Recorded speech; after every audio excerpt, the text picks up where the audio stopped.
In today's video, I'm going to teach you how to exclude segments and tags in Mailchimp email. To get started, open Mailchimp and log into your account. Once you are inside the dashboard, go to the left-hand menu and select Campaigns. From there, open the draft email campaign you want to work on. Make sure you are opening the correct draft because the recipient settings you choose will apply specifically to that campaign.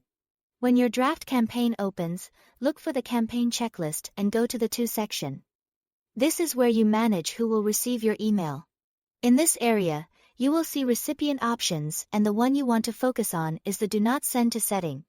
Click the drop-down, and you will see options that allow you to exclude people based on either a segment or a tag. At this point, choose the option you want. Then click to check the box. This tells Mailchimp that you want to leave out a specific group from receiving the email. Excluding recipients can be really useful if you want to avoid sending a message to people who already received similar content, or to contacts who belong to a category that should not get this campaign.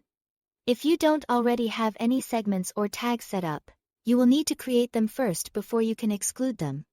To do that, go to the left-hand menu and select Audience. Inside the Audience area, find Tags and Segments. Then choose the option to create a new tag or create a new segment.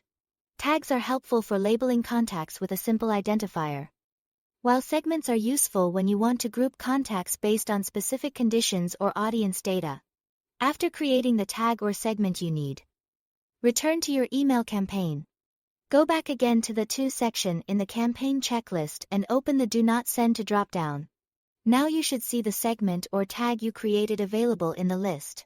Select the specific tag or segment you want to leave out from the newly revealed drop-down menu. Check the appropriate box or boxes, depending on what you want to exclude.